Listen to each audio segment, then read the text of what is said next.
Good afternoon. Thank you all for being here today. I'm Jose Tirado, the Interim Executive Director of OMC.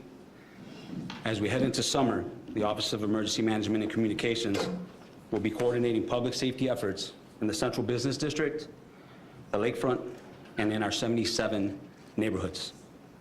Since January, OMC has held multiple planning meetings around events happening this summer, attended by city departments, including the Chicago Police Department and the Chicago Fire Department, to ensure we have plans in place to manage the additional crowds and increase traffic and large events to ensure the safety of residents and visitors. To amplify our efforts to protect residents and communities citywide, OMC and the Chicago Police Department have activated the Summer Operations Center. Located at the OMC, the Summer Operations Center provides strategic oversight and coordinated citywide deployments of public safety, personnel, and assets to enhance ongoing collaborative efforts around crime and violence reduction. Throughout the activation, we conduct daily calls to facilitate information sharing citywide with all necessary agencies, while we make every effort on behalf of the city to keep residents and visitors safe. We want everyone to know they have a role as well. I want the public to understand that if you see something, please say something. Always be aware of your surroundings, stay connected to family and friends, and report suspicious activity posing any immediate threat by calling 911. Earlier this year, OMC introduced a new public safety tool, the Chicago OMC app. The app provides users with emergency alerts, weather reports from the National Weather Service, street closures, event information, along with safety and preparedness tips. One feature of the app I want to highlight is Shy Safe Walk. This tool gives users the option to share their location with a trusted friend or family member if they are traveling alone. This allows the trusted contact to virtually walk with them from point A to point B. Once the user arrives safely at their destination, their contact will be alerted that they are safe. However, if something happens along the way, the user can alert the contact to call 911 and provide their location to details to first responders. I encourage everyone to download the app. It's available through Apple and Google Play stores. It's an incredible app. The city will have resources in place to monitor activities throughout the summer. OMC urges residents to be cognizant of emergency situations, threatening weather conditions, excessive heat, and to heed all messages and alerts from officials. As temperatures begin to rise, sometimes to dangerous levels, it's extremely important that we continue to look out for each other. During periods of excessive heat, remember to check on family, neighbors, friends, and especially our most vulnerable residents. You can always request a well-being check by contacting 311, visiting 311.chicago.gov, or the 311 Shy app. If it's an emergency, medical or otherwise, please call 911. We expect a busy summer with residents and visitors enjoying the Lakefront and Riverwalk, visiting Millennium Park and Navy Pier, attending festivals, baseball or soccer games, and neighborhood celebrations. At OMC, we're in contact with multiple City of Chicago departments, along with state, local, and federal agencies. We will continue to monitor events for purposes of public safety through the Operations Center 7 days a week, 24 hours a day, including 2 daily calls to update and share information. I want to wish everyone a safe and enjoyable summer, and I want to wish everyone a safe and enjoyable Cinco de Mayo weekend. Thank you, and I will now introduce Chief of Patrol, Chief McDermott from CPD.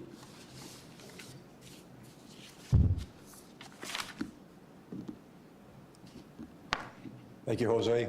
I'm Brian McDermott, the Chief of Patrol for the Chicago Police Department. Before I get started, I'd just like to thank the men and women of the Chicago Police Department who place their lives on the line each and every day to protect the citizens of the city. You know, their work often goes unnoticed, but it's their hard work and dedication to duty that will continue to grow community trust and help keep Chicagoans, all Chicagoans, safe. The department has a comprehensive summer safety plan that addresses all the concerns that we're seeing across the city. from the central business district to the beaches to the violence we experience in the neighborhoods. As Executive Director Tirado mentioned earlier, Summer Operations Center is active and public safety officials will be staffed summer long, as well as CPD exempt members, and SOC will also host a daily 10:30 call. The purpose of the SOC is to coordinate the citywide resource deployments of not only the Chicago Police Department, but the resources of the entire city of Chicago to help reduce violence across the city. The SOC also supplements the ongoing work we do with our partners here at OEMC throughout the year to prepare for active and emergency situations. We conduct regular emergency mobilization drills and tabletop exercises to test our preparedness and response to any type of civil unrest, from looting to large-scale protests to caravans. This summer, CPD continues on its precision deployment plan. As you may remember, last year's plan focused on our top 55 beats, which are our 55 most violent beats where 50% of all homicides and non-fatal shootings occur. This plan resulted in a 20% reduction in shootings and a 14% reduction in homicides, and saw further decreases on those top 55 beats of 31% reduction in shootings and a 27% reduction in homicides. This year, we've expanded to our top 75 beats, where 75% of the city's violence occurs. So far, year to date, on those top 100 beats, we're seeing a 13% reduction in shootings and a 12% reduction in homicides.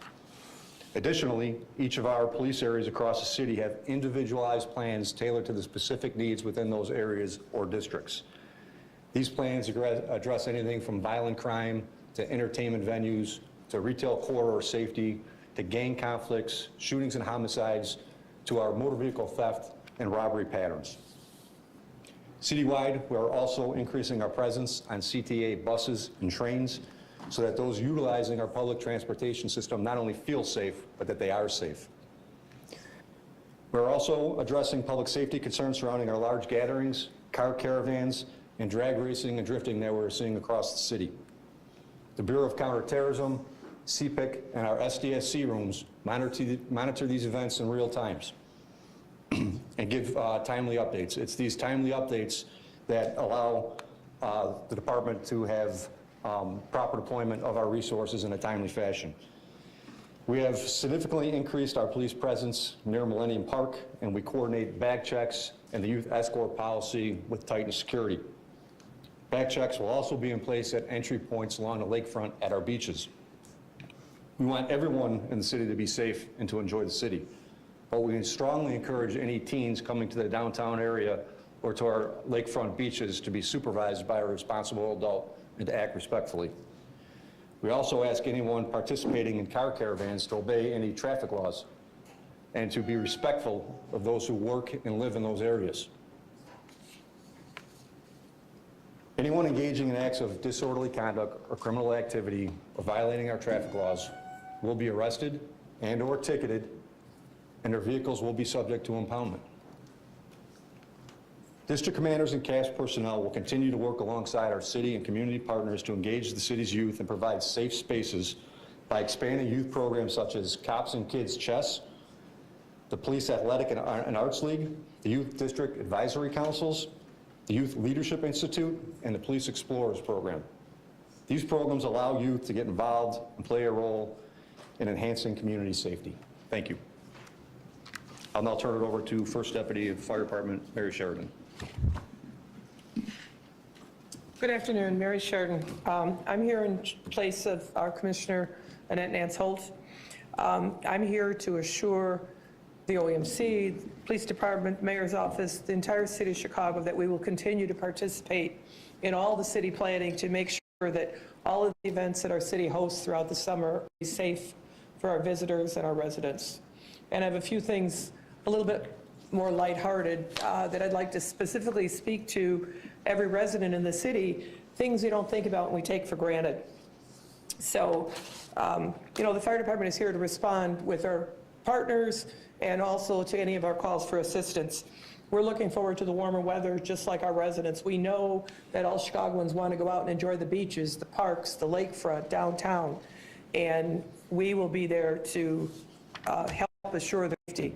But I'm asking that motorists continue to use extra caution when they're driving through residential areas near our parks, near our schools, because our children are going to be outside playing in this area. Kids are going to be riding their bicycles during the normal weather, and kids do not exhibit the behavior that always keeps them safe. So we have to be a little bit more alert.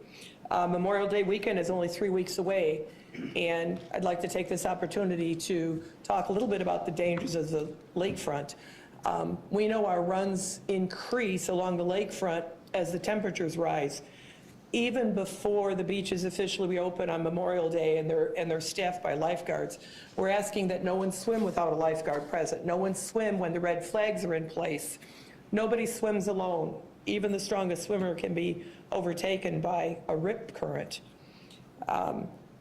We want parents and guardians to be particularly vigilant when you're taking your children to the beaches or to a community pool. You have to keep them in sight at all times.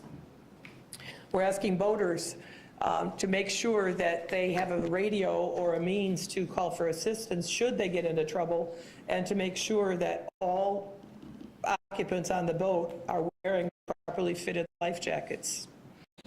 Memorial Day is also the unofficial kickoff to the grilling season. We're asking, I've been asked to remind people of some of the safety measures when grilling. Your grill should never be too close to your house or under the eaves or any overhanging branches. Please keep children and pets away from the grill while you're grilling. Propane must be properly stored, and hot coals must be properly disposed of. Never use your grill indoors. Keep your grills clean by removing the grease buildup in the trays that are underneath the grill. We want you to enjoy a healthy summer. The fire department never takes a vacation, and we will be here when you need us. Thank you. Again, thank you for being here. We'll be only taking on-topic questions. Following last month's events that we saw around Millennium Park and 31st Street Beach, is there anything you learned from those events that you're going to implement now in this year's safety plan? Yeah, that'll be for Chief McDermott. Yeah, so look, we learned a lot from, the events of a couple weeks ago. We saw the same types of events last year. We continue to learn. A couple weeks ago when these events occurred, it was kind of the perfect storm for some of the things that happened. We didn't have any information that the teams were going to show up. When they did show up, it took us a while to mobilize our resources. So moving forward, we have put some additional plans in place to ensure that that doesn't happen. We will have a contingent of additional resources downtown at all times. In the event that the teams do show up, we'll be ready to deploy quicker. We can have the ability to scale that response up or down, at any time, and we can send those resources back to the districts where they may be needed in other parts of the city. We've had multiple planning sessions with OEMC, with Chicago Public Schools, with CTA. We put a lot of measures in place to ensure that we have a better response next time. We'll have, more supervision. We'll have captains and exempt members downtown leading our platoons. We'll have multiple prisoner vans. We noticed in the past that when the teens saw the prisoner vans, they changed their behavior. So we'll have additional prisoner vans. I don't think anyone here is suggesting that we go out and lock up every teen that's downtown dancing in the middle of the street. I think what we can do better is do a better job of identifying those who are engaged in criminal activity and placing those individuals in custody. In addition to that, we want to make sure that all the residents and business owners and tourists coming to the downtown area feel safe. So we'll have a higher presence downtown, to ensure that we take the right people into custody. We've identified arrest teams from across the city that will come down and assist. So there's a number of different measures. We work with Titan Security to ensure they have enough security on scene. They have a bag check policy.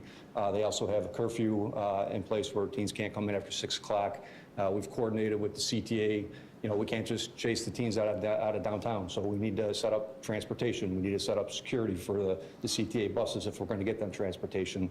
I can go on and on, but just know that there is a plan.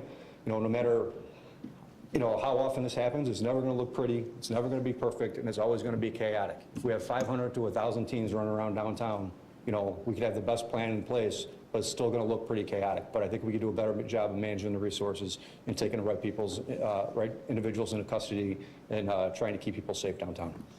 Do you have the personnel on hand to implement the plans that you have? Some estimates say the department's down 1,000 officers, given officer overtime, officer wellness. Do you have the people you need?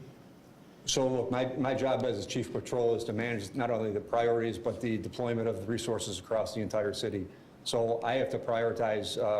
Right now, we know that these large crowds and gatherings is priority number one. So we do have enough resources in place. We have, I'm not going to get into numbers, we are down personnel, but we have, you've all heard of our matrix and our tier deployments. We do have enough personnel without pulling personnel districts to go down to these large gatherings in the downtown area to handle these caravans and any large gatherings of teen trends that may occur, not only at the beaches, but at Millennium Park. Are you canceling overtime? No, there's no talk of canceling overtime. Hello, Chief. On the local level, District Councilman Eric Russell, as it relates to community policing, just on the neighborhood level, we know that we had a police-involved shooting a couple of weeks ago in Reginald Clayton. Although there was a gun recovered and it's still under investigation, there were some questions about the pursuit policy. Just like we have the traditional spike in violence, summer violence, we also have a traditional spike in the amount of complaints that are leveled against police. So my question is that the neighborhood patrolling and the various task force, their ability to sort of respectfully engage, the various neighborhoods. I know you talked about strategic deployment and what role, what is the community police of the various neighborhoods going to look like as we all work to create a partnership with grassroots organizations? And because the prevailing opinion is that the police get a little heavy-handed during the summertime, especially in some of these marginalized communities. How can we address that and reassure our districts as district councilmen that that won't happen this year? So there's a lot to unpack in that question. I'll try to handle as much as I can. First off, I'm not going to be able to comment on any details related to the shooting to refer to COPA. You did mention complaints, increase in complaints in the summertime. One of the things that we do every day is our internal affairs chief tally is always monitoring the number of complaints, the type of complaints, and the increases and decreases in different districts and units across the city. I think I talked earlier about not wanting to go in, and I don't think anyone's suggesting we go in and lock up a bunch of teens or go in with a heavy hand. So I'm glad you used that term, because that's the last thing we want to do is go in any of these situations with a heavy hand, because we know the optics of how that's going to look for everybody. The city is going to be detrimental to our goals of what we're trying to accomplish in the city, which is, to reduce crime and overall build trust with the community. So to hit on your CAPS point, we do have 22 different CAPS offices across the city. We have district coordination programs in 10 of the districts on the south and west side. I mentioned in my remarks that we're going to continue to work with the city and all of our partners to advance the current existing programs that we have and try to provide safe spaces for the youth. Chief, how is the department engaging with these police district councils around the summer violence prevention and/or Mayor-elect Brandon Johnson's transition? So we just, it's all brand new. I believe they all just got sworn in a couple days ago. We had all of our exempt members down to headquarters sometime in the last week to just kind of go over different procedures and policies of what we're going to do. And we're basically going to deal with the council the same way we do with any other elected official. Try to provide them with whatever information they need, try to keep them updated on different crimes and the things that are going on in their districts and areas, and just hear their overall concern, try to address them with an alderman or anybody else. And the mayor-elect, this transition team, like they've talked about preventative public safety, is that coming into the conversation at all here? Yeah, so I haven't had a lot of opportunities to sit down with the transition team, but I think we're all on board with, doing all of the above, all the things that we've been doing, increasing our youth programs, reducing violence. And I look forward to working with the transition team in the future and seeing exactly what the new mayor's, what his plan is going to be. Chief, what is the curfew for teens, and does that change in the summer? So remember last year, I believe there was a homicide in Millennium Park. I think there was I don't remember how we changed it. I don't remember if city council changed it or if there was an executive order through the mayor's office that changed it, but the curfew was changed to 10 o'clock, I think. Question for the first deputy on lifeguards. Does Chicago have enough lifeguards to have its beaches and buildings, beaches and pools open on time because of that? I'd like to use this opportunity to tell all our teams. Oh, Please sorry. open the microphones. I've got a big mouth. I'd like to use this opportunity to tell all our teens that lifeguarding is a great opportunity.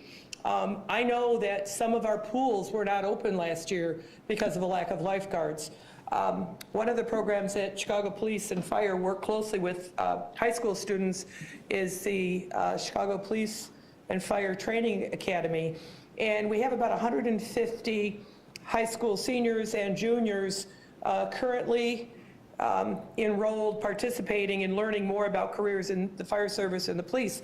I know that we just recently referred approximately 40 of our current CPFTA students to the Park District for training and potential employment as lifeguards. So I'm telling this to every teen in the city, particularly if you're a strong swimmer, it's a great job opportunity. And if you're not a strong swimmer yet, work on it so that you can be a lifeguard next year. There's a lot of police officers, firefighters that I know that were lifeguards and came back year after year after year. It's the greatest summer job in the city. Question for Mr. Gerardo. Sir. I know your predecessor is part of the mayor's transition team. Can you talk a little bit about how you see the transition going and if there will be any changes to the summer policies as a result of that transition? So I won't be able to speak to that because I haven't been in communication with the transition teams.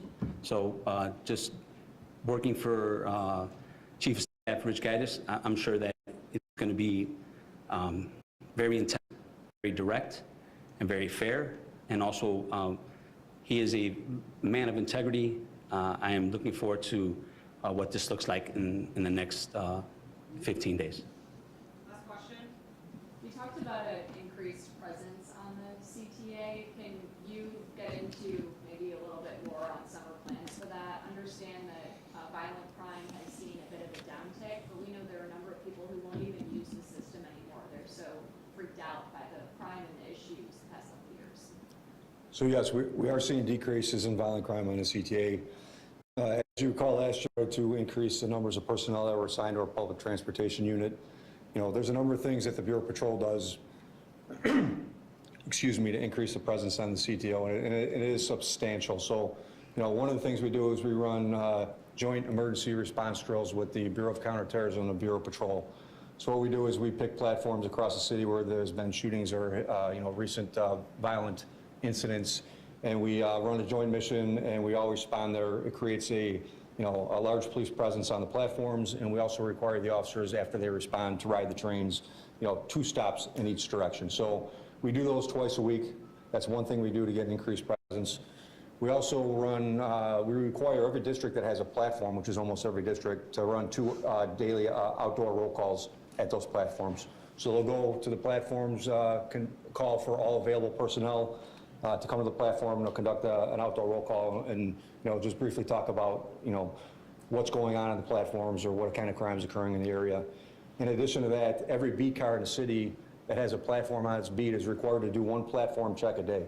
So there's 277 beats in the city, and there's 3 watches, so it's 277 times 3. You're doing that many platform checks a day across the city. And in addition to that, we require 1 car per sector. Every district is broken down into 3 sectors to ride either a bus or train once per tour duty. So those are just a couple of things that we do to have an increased presence on the CTA. And we hear the concerns of the city. We want to make people not only feel safe, but be safe while they're on public transportation. Thank you. Mr. Gerardo, any difference between the last plan and this year, and if you can help us find? Excuse me? I'm sorry. Any difference between last year's plan and this year's? So between 2002 and 2015, what is the difference of the plan? Which plan? The security plan about the summer. Oh, yeah. I could speak for, If you can tell in Spanish. o en español.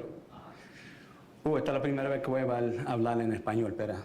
Perdóname si no lo digo correcto, pero yo puedo decir que hay muchas cambios para lo que están haciendo este año, diferente del año que he pasado.